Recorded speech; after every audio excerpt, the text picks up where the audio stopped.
বাংলাদেশের সাবেক প্রধানমন্ত্রী শেখ হাসিনার ভারতে থাকার 50 দিন পূর্ণ হয়েছে। প্রধান উপদেষ্টা ডক্টর ইউনূস সম্প্রতি ভারতের বার্তা সংস্থা পিটিআইকে দেওয়া সাক্ষাৎকারে বলেছেন, ন্যায় বিচারের জন্য শেখ হাসিনাকে ফিরিয়ে আনা প্রয়োজন। ইতিমধ্যে শেখ হাসিনার কূটনৈতিক পাসপোর্ট বাতিল করা হয়েছে। বলা হচ্ছে, ভারতের ভিসার ক্ষেত্রে নিয়ম হলো কূটনৈতিক পাসপোর্ট থাকলে 45 দিন থাকা যায়। সেই 45 দিন শেষ হয়ে গিয়েছে তার। প্রশ্ন হচ্ছে, এখন কি শেখ হাসিনাকে বাংলাদেশের হাতে তুলে দেবে ভারত? তাহলে ভারত কি করবে? চলুন আমরা একটু জেনে আসি বিশ্লেষণে।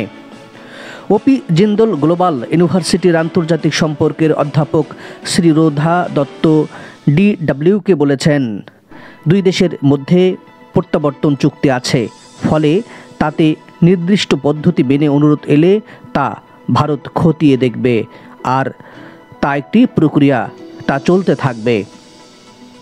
তবে এই অনুরোধ করা হলে শেখ হাসিনাকে বাংলাদেশের হাতে তুলে দেওয়া হবে এমন ভাবার কোনো কারণ নেই। বৈধতার মেয়াদ শেষে কিভাবে ভারতে থাকছেন শেখ হাসিনা? শ্রীরাধা বলেছেন, শেখ হাসিনা ভারতে আশ্রয় নিয়েছেন। শেখ মুজিব ও তার পরিবারের সঙ্গে ভারতের ঐতিহাসিক সম্পর্ক রয়েছে। ভারত এটাও মনে করে না শেখ হাসিনা বাংলাদেশের নিরাপদে থাকতে পারবেন। তাই শেখ হাসিনাকে অবিলম্বে ফেরত দেওয়া হবে বলে আমার অন্তত মনে হয় না, আর তাকে ফেরত পাঠানোর কোনো নৈতিক বাধ্যবাধকতাও নেই ভারতের। তাহলে বাধা কোথায়? প্রশ্ন থেকেই যায়। নাম প্রকাশ্যে অনিচ্ছুক ভারতের এক সাবেক কূটনৈতিক মনে করেন, শেখ হাসিনার ভারতে থাকার বিষয়টি দুই দেশের সম্পর্কের ক্ষেত্রে প্রভাব ফেলবে না। তার মতে দুইটি বিষয় এক করে দেখা উচিত নয়। দুইটি বিষয় আলাদা। বাংলাদেশ ভারতের প্রতিবেশী দেশ, ফলে তার সঙ্গে সম্পর্ক ভালো রাখার পেছনে দুদেশের স্বার্থ রয়েছে।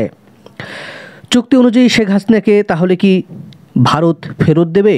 এ প্রসঙ্গে দালাই লামার প্রসঙ্গ টেনে তিনি বলেন, তাকেও ভারত আশ্রয় দিয়েছে। তিনি দীর্ঘদিন ধরে ভারতে আছেন, তারপরও তো তার থাকা না থাকার বিষয়টি আলোচনার ক্ষেত্রে বাধা হয়নি। বাংলাদেশের স্বরাষ্ট্র মন্ত্রণালয় শেখ হাসিনার কূটনৈতিক পাসপোর্ট বাতিল করেছে। তার কাছে আর কোনো পাসপোর্ট নেই। ফলে তিনি কতদিন সেখানে থাকবেন, তাকে বাংলাদেশের হাতে দেওয়া হবে কিনা, এটা শীর্ষ পর্যায়ের রাজনৈতিক সিদ্ধান্ত বলে মনে করছেন বিশেষজ্ঞরা। এখন যা পরিস্থিতি, তাতে প্রত্যাবর্তনের আবেদন করা হলেও শেখ হাসিনাকে অদূর ভবিষ্যতে বাংলাদেশের হাতে তুলে দেওয়ার সম্ভাবনা আছে বলে তারা অন্তত মনে করছে না।